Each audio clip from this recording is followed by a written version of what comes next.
What's up guys, Sio here with week 9 of the NES. I'm a little late with this post-com, sorry about that. I promise to get a little bit better for the rest of the season. Work's just been ridiculous lately. But anyway, we're here against RestInPeaceHBK and the Minnesota Volcarona. This is actually the first time we've ever played them in the regular season, even though we've both been in the league together for a while now. So we were pretty excited about this game, especially because well, I'm 7-1 and HBK is looking for a playoff push right now, and his team actually matches up like extremely well with mine.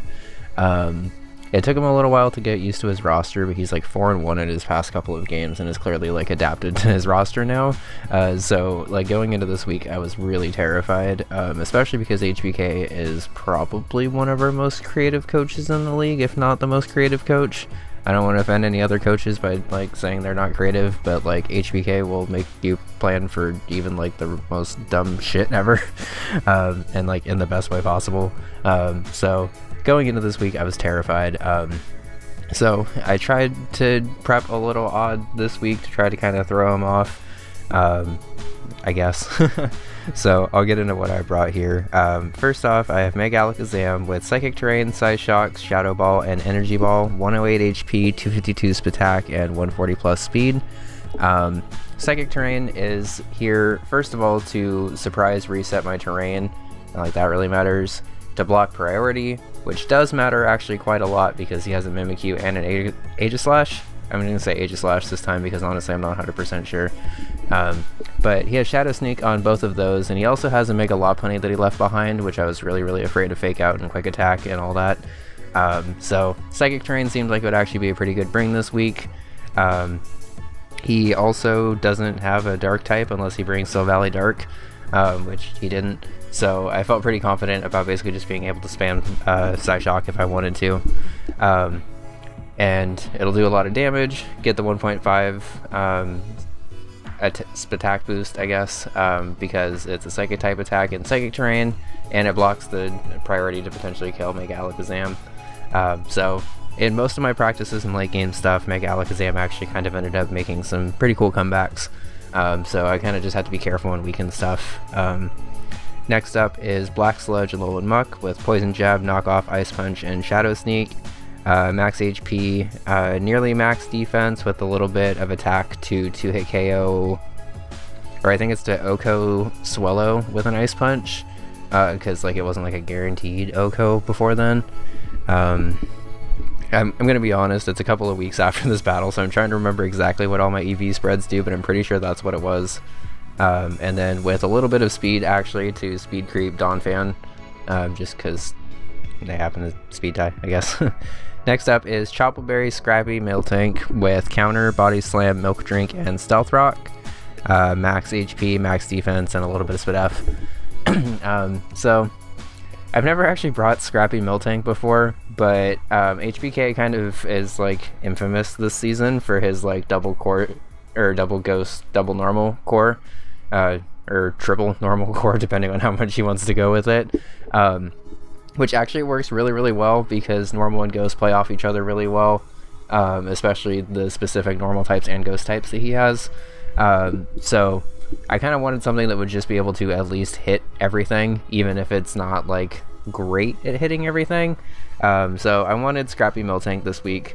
Choppleberry with a counter allows me to potentially take like pretty much anything he wants to go for, except for a Z-move Arachnid, which we will get into in a little bit. But I can stay in against a high jump kick on from Lopunny because I have a Choppleberry, kill it off with a counter, or if he brings in Swallow and tries to go for a Facade or something and it ends up being a gut set, I should be able to counter that, live, and kill. He has a lot of physical threats, so I should be able to pretty much live anything. Fun fact, Mimikyu needs to get up to like +6 to OHKO me, even without a Choppleberry. So I can normally try to kill it off before then. Miltank, obviously, from what you can tell, proved to be pretty important in practices. Next up, making the season debut, actually, is Rotom Fan with a Yachi Berry, Defog, Air Slash, Thunderbolt, and Hidden Power Ice. Max HP, max attack, and a little bit of Spit F. I needed a resist to make a Lopunny, I'm going to be perfectly honest.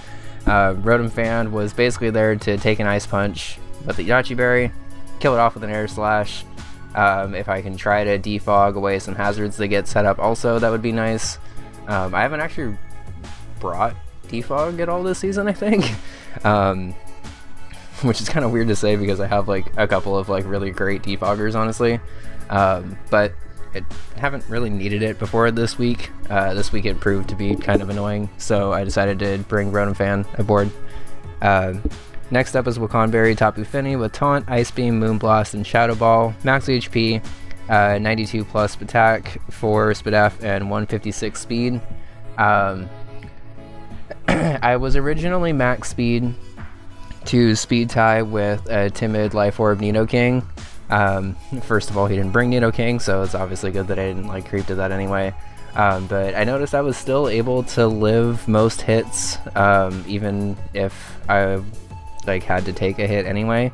And allowing, or like increasing this attack allowed me to OHKO, I think it was a max HP Donphan with Ice Beam.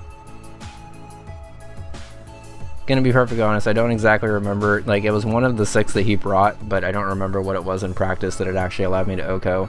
But basically just being max speed, max HP like I was originally. I kept missing out on 1 kill and it was really annoying in practice. I think it was Swellow, actually, because Swellow's really fucking annoying. And finally, we have Choice Scarf Kartana with Aerial Ace, Psycho Cut, Smart Strike, and Leaf Blade. I didn't really want to be Scarf Kartana again this week, because I've kind of said this season how I think it kind of hinders Kartana from like really shredding teams. But I kind of had to be this week because there were a couple of things on his team that I needed to make sure that I could just outspeed no matter what. Because I'm a Steel type, I actually happen to resist Lopunny's priority, which is nice. I don't really take very much from Mimikyu, like at all, really. And it basically forces Aegislash to be special, really, to take care of me. Because it has Sacred Sword, but unless it's like Fightinium Z with like a Sword Stance, I don't think it kills. I'm pretty sure I ran that calc when I was building the team, but I don't remember it now, honestly. So getting into the team that he brought, he only brought 2 Ghosts and 1 Normal type, which is still scary because Mimikyu and Aegislash play off each other really well. And I haven't actually said this at this point yet, probably should have said it earlier. If you're wondering why the hell Aegislash is even allowed in our league at first, it's because in Season 4 we decided to unban Aegislash with the exception that it can't use King's Shield ever. Because we as a league decided that King's Shield was kind of the thing that made Aegislash broken, because you're allowed to just go back to defensive mode whenever you want to. Aegislash is still very, very good, but without King's Shield to revert back to being in Aegislash Shield form, basically once it attacks anything or uses any kind of like actual offensive mood, it's suddenly like locked into offense and has to either switch out or go basically just play Protect but still be like really weak to stuff. So that's why Aegislash is here, if you were curious, because I meant to mention that earlier in the video and kind of spaced on it. But getting to the battle at hand, finally. I don't really have like a great lead this game because all of my leads in practice are kind of like counter leads to what I think he might lead. And from what I kind of figured, his leads are probably either going to be Donphan, Swellow, or Araquanid. I'm going to guess it's either Donphan or Araquanid, depending on what hazard he wants to get up first. Most practices, Araquanid lead was a little bit scarier. But in case it was Donphan, because rocks proved to be kind of annoying too, I decided to just lead Tapu Fini. I figured I can kind of counter whatever he wants to go for. And as you can see, he just leads Araquanid, which is really annoying. Sorry about that. So he leads Araquanid, which is dumb. It means that I basically just have to stay in here and taunt because I don't really want him to go for webs right away. I'm probably going to refresh this actually because it looks like it's kind of lagging a little bit. But as you can see, he goes for Poison Jab, which is kind of scary because it's like a pretty solid 3-hit KO on my Tapu Fini. Like, I can stay in, but I can't really do anything back to it. Now that it's taunted, there's not really anything to do to it, I guess. So I'm just going to double into Kartana on his Poison Jab. And because I'm Choice Scarfed, I have to be careful about what I lock myself into here. I really want to just go for a knockoff at this point because I predict the Aegislash coming in. But I also don't really feel like giving Aegislash a plus or knockoff weakness policy boost right away. So knockoff is kind of out of the picture here. Option 2 is to go for an Aerial Ace, and if this thing is, well, I'm pretty sure it's a solid 2-hit KO anyway. But unless he's like max defense or something like that, and then I think he can maybe take 2. But there's not really anything that this particular Araquanid, since it's Poison Jab, I assume it's kind of or physically offensive. There's nothing that I really think this Araquanid can do to me right now. So I assume he's going to switch and actually try to pull an aggressive double on turn 2. Predicting Aegislash to come in on this Aerial Ace that I want to go for, I'm actually going to pull a double into Muck here, even though it's kind of like a pretty important defensive wall for me this week. Seeing as how it checks both of his ghosts pretty well, actually. But I have to play aggressive because I know HBK plays aggressive, and because HBK plays aggressive. Sorry. I have to make sure that I also kind of keep my aggression up here. So as much as I want to go for an Aerial Ace, I'm going to double into Muck. And as you can probably gather from me spoiling it and the team preview, this is actually Z-move Araquanid that just decides to fire off a Z Liquidation. The only reason Muck lives it at all is because I'm like nearly max defense and max HP, but the fact that Muck's gone basically already is really, really bad because now I can't even switch into like a neutral Shadow Sneak from anything. And the entire point of this thing was to basically kind of lock stuff in and go for knockoffs and go for Shadow Sneaks if I need to of my own to try to clean up late game. That strat is out the fucking window now because Muck's just gone. There is a slight chance, however, that I can try to heal this thing back up. So in a double / probably move of panic, honestly, I decided to double back into Kartana instead of just sacking off Muck there, and it does a 34%. I calced the Z move out of curiosity, and if I would have stayed in with Kartana, I would have actually lived, but it still would have done like 70% to me or something, which is obviously not ideal, but since Kartana's health kind of mattered a little bit less than Muck's health this game, this is obviously a pretty huge misplay that ends up kind of costing me one of like my main switch-ins to stuff. So it's going to force me to play a little bit more offensive and force me to kind of be a little bit more obvious until I can get HBK to start switching around a bit more. So I decided to just go for the Aerial Ace now, show that I have it and show that I can 2-hit KO in case he just thinks that I don't have it or something. He does show that he has webs, which is super annoying because now I either have to defog them away or just suck it up and be slower than everything all game, which isn't really a very good option. So at this point, I know that basically I know that Aerial Ace 2-hit KOs from here. I now have shown that I have Aerial Ace and that I'm willing to go for it. So I'm going to attempt to play a little bit more aggressive and go into Tapu Fini here, because even if he goes for liquidation, I should still not be 2-hit KO'd. Thankfully this time he does actually go into the Aegislash, which is good because I would have probably hated myself if I would have gotten that double wrong like 3 times in the first 6 turns.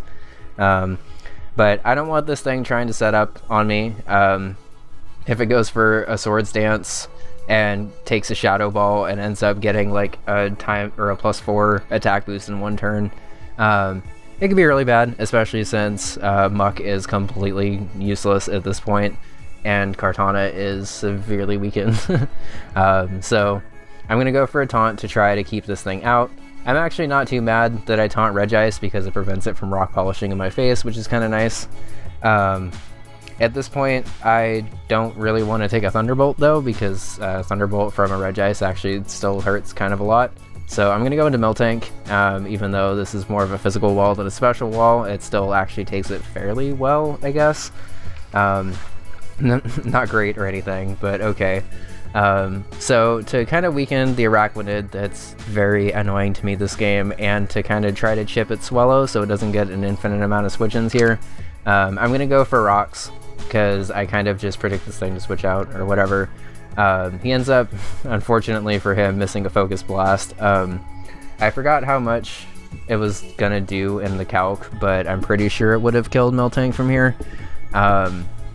Miltank is still pretty important to me in this game, so I'm not gonna lie, I was thanking the heavens that he missed a Focus Blast there, because it allows me to save Miltank for a little bit. It's at this point that Muck is not healing up on anything, so I might as well just get it in and sack it off to whatever he decides to go for. He does take the guaranteed damage, which is fine, because now I can go into Kartana. Because I'm Choice Scarfed, I'm basically still like I'm back up to neutral pretty much, even with webs. So even though it's pretty predictable here, Smart Strike is the only thing that actually OHKOs this. And if he thinks that he outspeeds me because I'm not Scarfed or something, I could potentially kill Regice, which would be nice. Because Regice's FNF is absolutely ridiculous if you guys don't know. So even though it's predictable, I have to play predictable at this point just to try to kind of force him around a little bit. Smart Strike still does a lot of damage to what I assume to be a pretty defensive Donphan. So that's good, at least. Predicting him to either try to set up rocks or just go for a rapid spin to get rid of his own rocks. I'm going to go into Rotom here. He does just go for the rapid spin, which is fine.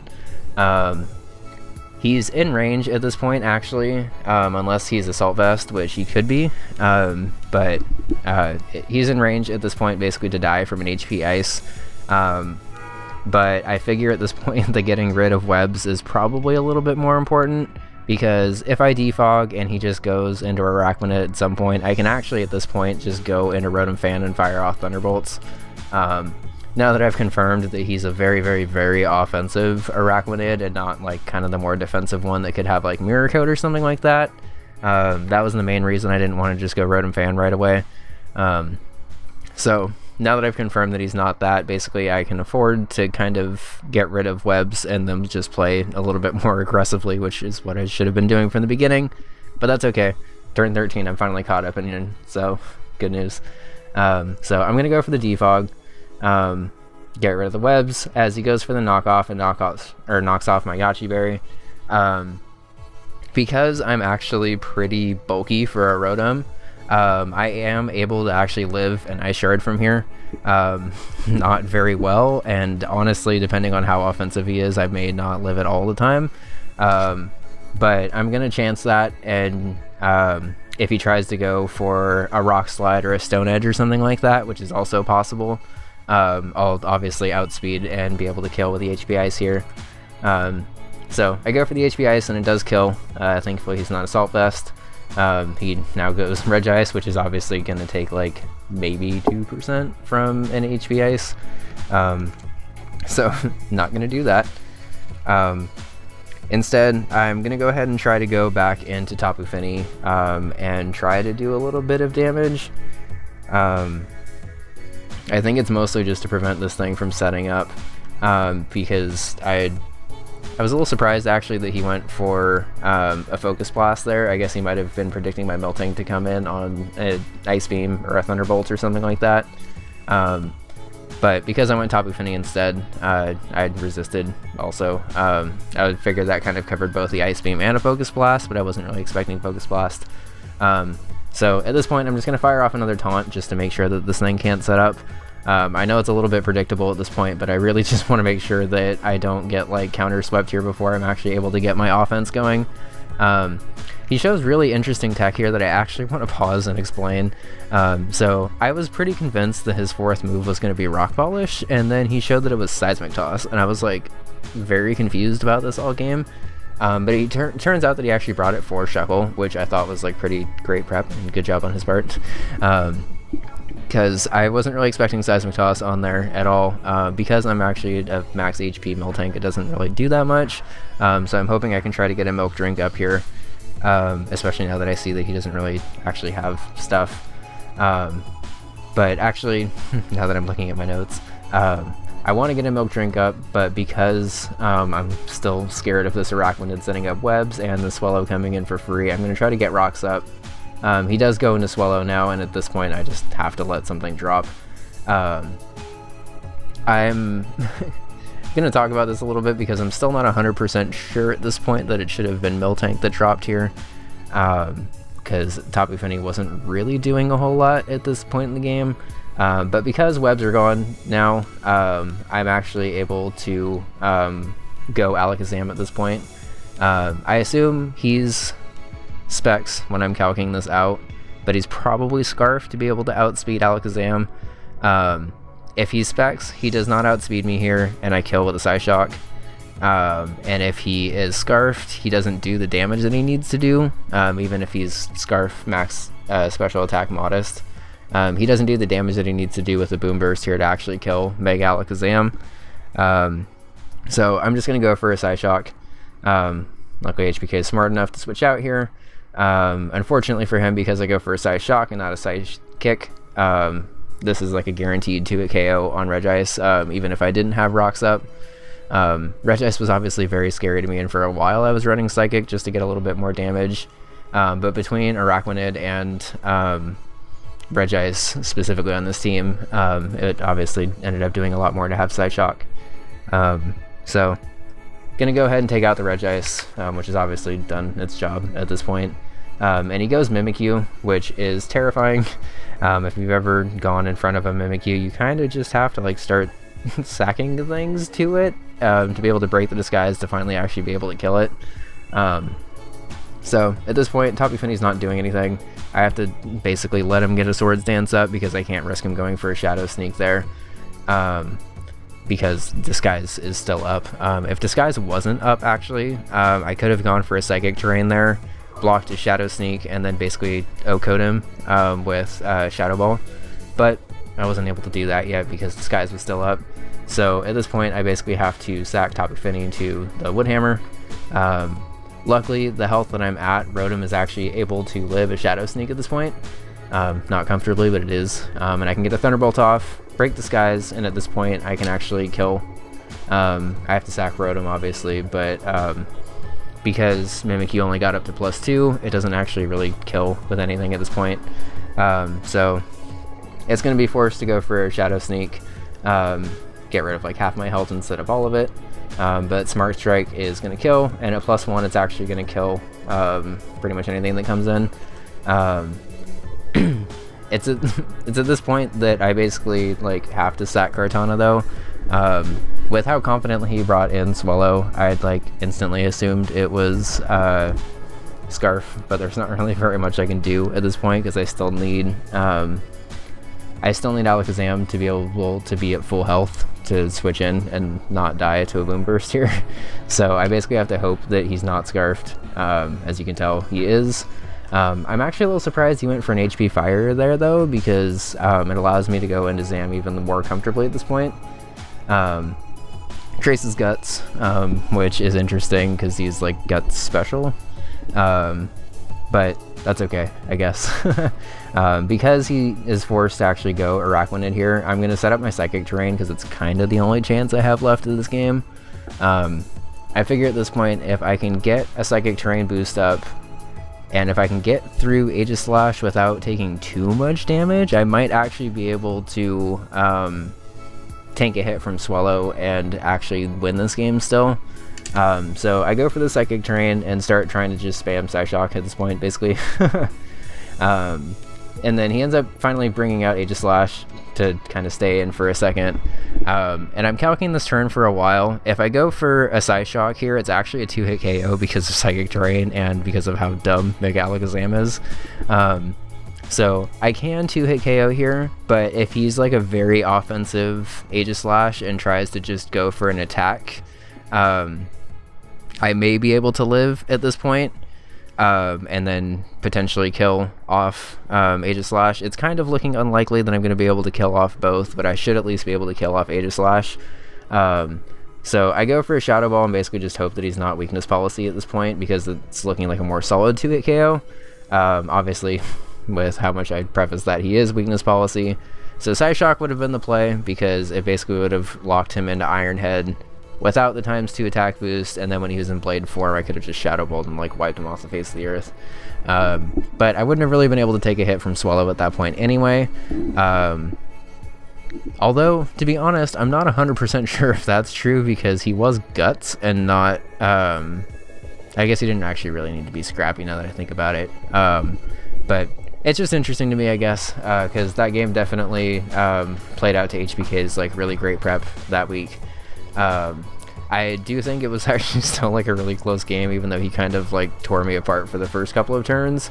So if we do end up playing each other again in the playoffs, I'm definitely looking forward to kind of tweaking things a little bit, because I feel like I could have won this game. HBK just kind of kicked my ass in the beginning and then played better. So looking for revenge next time. Really good game, HBK.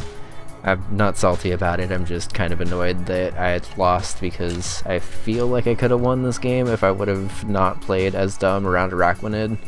I definitely played a lot more passive of Araquanids in practice, and that was kind of more on me, because I only requested like pretty passive Araquanids. But it's just, I don't know. It's kind of harder for me to lose on weeks where like I don't feel like I was the better prepper of the week, and HBK like definitely out-prepped me and had like a pretty solid plan for the entire week, and I kind of just ended up winging it more than I would have probably liked. So again, HBK, good game, but if we end up playing each other again, don't expect things to go this way again.